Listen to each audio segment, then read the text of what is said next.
Sir ये barricades लगाना, ये फेंसिंग करना, ये किस प्रजातंत्र का लक्षण है? सर बताना चाहूंगा कि उन्हीं आर्य चाणक्य ने यह भी बताया है कि जब राजा का अहंकार प्रजाहित से ऊपर उठ जाए तो समझ लेना कि उसके शासनकाल का अंत निश्चित है।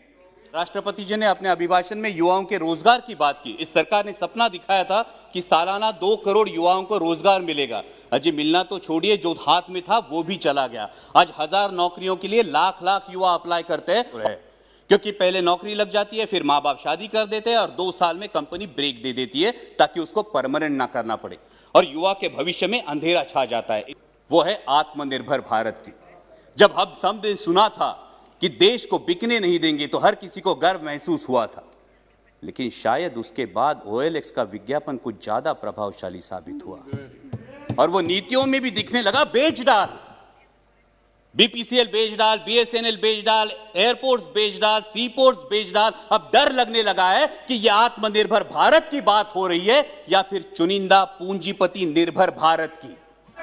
हिंसा का कोई समर्थन नहीं हो सकता, ना ही होना चाहिए, लेकिन उसके उपलक्ष्य में इस किसान आंदोलन को बदनाम करने की जो साजिश रची गई वो निंदा। ऑनरेबल मेंबर श्री अमोल खोले जी। धन्यवाद अध्यक्ष महोदय, आपने मुझे बोलने का अवसर दिया। माननीय राष्ट्रपति जी ने अपने अभिभाषण में सरकार की कई सारी उपलब्धियों का उल्लेख किया और मैं उन उपलब्धियों के लिए सरकार का अभिनंदन करना चाहूँगा जिनका लाभ अंतिम पंक्ति में खड़े अंतिम व्यक्ति तक पहुँचा हो। राष्ट्रपति जी ने अपने अभिभाषण में नए संसद भवन के निर्माण की बात की, गर्व की बात है, लेकिन सवाल यह उठता है अध्यक्ष महोदय कि जिस देश की सार्वजनिक स्वास्थ्य व्यवस्था कोरोना की महामारी में बुरी तरह से एक्सपोज हुई हो, उस देश की प्राथमिकता क्या होनी चाहिए? नया संसद भवन या हर जिले में हर संसदीय चुनाव क्षेत्र में एक सुसज्ज अत्याधुनिक सार्वजनिक अस्पताल? देश की प्राथमिकता को नजर रखते हुए सिर्फ 22 एम्स से कुछ नहीं होगा। देश की प्राथमिकता को नजर रखते हुए पहले अस्पताल और फिर संसद भवन, इस पर आत्मचिंतन हो, ये मेरी गुजारिश है। Please silence, silence please. Bidhuri जी।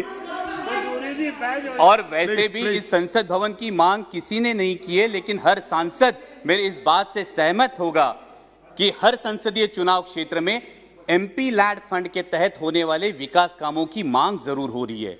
इसलिए मेरी दरख्वास्त है कि इस MP लैड फंड को अविलंब पूर्ववत किया जाए। इसमें अभिभाषण में केंद्र और राज्य के सरकारों के बीच कोऑर्डिनेशन की भी बात की गई। माननीय minister of finance state Anurag ji यहां उपस्थित है। मैं आपका ध्यान आकर्षित करना चाहूंगा कि महाराष्ट्र की सरकार को GST की 25,000 करोड़ की राशि प्रदान होना बाकी है, उस पर अविलंब विचार किया जाए। राष्ट्रपति जी ने अपने अभिभाषण में युवाओं के रोजगार की बात की। इस सरकार ने सपना दिखाया था कि सालाना 2 करोड़ युवाओं को रोजगार मिलेगा। अजय मिलना तो छोड़िए, जो हाथ में था वो भी चला गया। आज 1000 नौकरियों के लिए लाख लाख युवा अप्लाई करते हैं और 4th क्लास की नौकरी के लिए ग्रेजुएट्स और पोस्ट ग्रेजुएट्स कतार में खड़े आते हैं। पहले नीम और अब नेशनल अप्रेंटिस जैसे प्रोग्राम, ये जो नीतियां हैं, ये देश के युवा वर्ग के लिए शोषण व्यवस्था साबित हो रहे हैं, क्योंकि पहले नौकरी लग जाती है, फिर माँ बाप शादी कर देते हैं और 2 साल में कंपनी ब्रेक दे देती है ताकि उसको परमानेंट ना करना पड़े और युवा के भविष्य में अंधेरा छा जाता है। इसलिए इन युवाओं के आक्रोश को समझे और इन नीतियों पर पुनर्विचार हो। इस अभिभाषण में और एक बहुत अच्छी बात की गई, वो है आत्मनिर्भर भारत की। जब हम सबने सुना था कि देश को बिकने नहीं देंगे तो हर किसी को गर्व महसूस हुआ था, लेकिन शायद उसके बाद OLX का विज्ञापन कुछ ज्यादा प्रभावशाली साबित हुआ और वो नीतियों में भी दिखने लगा। बेच डाल, BPCL बेच डाल, BSNL बेच डाल, एयरपोर्ट्स बेच डाल, सीपोर्ट्स बेच डाल। अब डर लगने लगा है कि यह आत्मनिर्भर भारत की बात हो रही है या फिर चुनिंदा पूंजीपति निर्भर भारत की। मैं सचेत करना चाहूंगा कि इस प्रकार से मुक्त अर्थव्यवस्था के आड़े में अगर हम क्रूनी कैपिटलिज्म को बढ़ावा देकर देश के संसाधन चुनिंदा पूंजीपतियों के हाथ में सौंप दे तो देश की आने वाली पीढ़ियां हमें कभी माफ नहीं करेंगी। इसमें राष्ट्रपति जी के अभिभाषण में किसानों की योजनाओं की बात की गई, लेकिन आज जो हमारे अन्नदाता, हमारे किसान भाई दिल्ली की सरहदों पर आंदोलन कर रहे हैं, जिसमें 200 से भारतीय, मैं भारतीय कहूंगा, 200 से भारतीय शहीद हुए, उनके प्रति कोई संवेदना इस अभिभाषण में नहीं दिखाई दी, ये आश्चर्यजनक है। गणतंत्र दिवस पर जो घटना घटी उसकी आलोचना अभिभाषण में हुई। हिंसा का कोई समर्थन नहीं हो सकता, ना ही होना चाहिए, लेकिन उसके उपलक्ष्य में, sir please let me continue, हिंसा का कोई समर्थन नहीं हो सकता, ना ही होना चाहिए, लेकिन उसके उपलक्ष्य में इस किसान आंदोलन को बदनाम करने की जो साजिश रची गई वो निंदनीय है। पहले बताया गया कि सिर्फ पंजाब के किसान हैं, फिर बताया गया कि ये तो आड़तीय है, फिर बताया गया कि ये खालिस्तानी है। Please sit down. Bidhuri ji, honourable member Bidhuri ji, बैठिए बैठिए। Bidhuri ji please take your seat. Bidhuri ji, honourable member please take your seat. So please bring house in order. Why you are angry? Sir अगर You sit down there. Sir अगर ऐसे बोलेंगे, कल इनके नेता भी बोलेंगे, तब हम बीच में चलाएंगे, फिर अच्छा होगा सर। No, why? ये जानबूझ के है।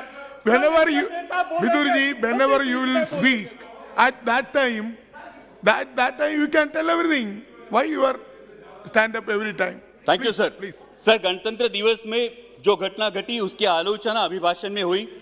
हिंसा का कोई समर्थन नहीं हो सकता, ना ही करना चाहिए, लेकिन उसके उपलक्ष्य में इस किसान आंदोलन को बदनाम करने की जिस तरह से साजिश रची गई वो निंदनीय है।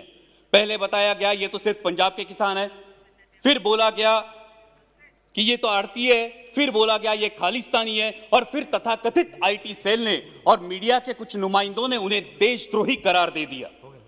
मैं पूछना चाहूंगा कि सर, जो बाप अपने 18 साल के नौजवान बेटे को बोलता है उठ तुझे फौज में भर्ती होना है, तूने बेल्ट की नौकरी करनी है, जो मां अपने बेटे को बॉर्डर भेजते हुए बोलती है कि अगर दुश्मन ने देश पे गोली चलाई तो तूने अपना सीना आगे कर देना है, तो वो देशद्रोही कैसे दिए जाते हैं? सर, आज बेटा सियाचिन में -डिग्री सेल्सियस में देश की रक्षा कर रहा है और उसका 70 साल का बूढ़ा बाप दिल्ली की सरहदों पर अपने हक के लिए कड़ाके की सर्दी में आंदोलन कर रहा है, तो किस मुंह से बोलेंगे जय जवान जय किसान? और सर, आज तो देश को 2 नए शब्द मिले हैं, उसमें से एक है आंदोलन जीवी। मैं शुक्रगुजार हूं इस शब्द के लिए, कारण महाराष्ट्रातले भाजपचे नेते सतत उठसूट आंदोलन करत होते, त्यांना काय म्हणायचं ते आम्हाला या शब्दामुळे कळलं। पण ज्या कष्टकरी वर्गासाठी आमचे बाबा आढावांसारखे सामाजिक कार्यकर्ते वयाच्या 90 ठामपणे उभे राहतात, ते मात्र महाराष्ट्राचा अभिमान है। लेकिन मैं पूछना चाहूंगा सर आपके माध्यम से कि जिस देश की स्वतंत्रता की बुनियाद ही आंदोलन हो, उस देश में इस बात का प्रयोग कैसे किया जा सकता है? सिर्फ 1 मिनट में कंक्लूड करूंगा सर। यहां पे कई माननीय सदस्य बोलते हुए उन्होंने परराष्ट्र में जिन्होंने अच्छी बात की उसकी सराहना की, लेकिन ये कैसी विडंबना है सर, जब ब्राजील के राष्ट्राध्यक्ष संजीवनी की उपाधि देंगे तो हम खुश होंगे, जब अमेरिकी पूर्व राष्ट्राध्यक्ष हाउडी मोदी बोलेंगे तो हम तालियां बजाएंगे, और जब कोई विदेशी मानवता के दृष्टिकोण से किसान आंदोलन पर टिप्पणी करेगा तो फिर वो फॉरेन डिस्ट्रक्टिव आइडियोलॉजी हो जाती है। सर, ये बैरिकेड्स लगाना, ये फेंसिंग करना, ये किस प्रजातंत्र का लक्षण है? सर, महामहिम राष्ट्रपति जी ने अपने अभिभाषण में आर्य चाणक्य के पंक्तियों का उल्लेख किया, लेकिन मैं इस सदन को बताना चाहूंगा कि उन्हीं आर्य चाणक्य ने यह भी बताया है कि जब राजा का अहंकार प्रजाहित से ऊपर उठ जाए तो समझ लेना कि उसके शासनकाल का अंत निश्चित है। और इसीलिए मैं दरख्वास्त करूंगा कि संवेदनशीलता से इस समस्या का किसानों के हित में हल निकाले, ताकि फिर हर देशवासी गर्व से कह सके जय जवान जय किसान।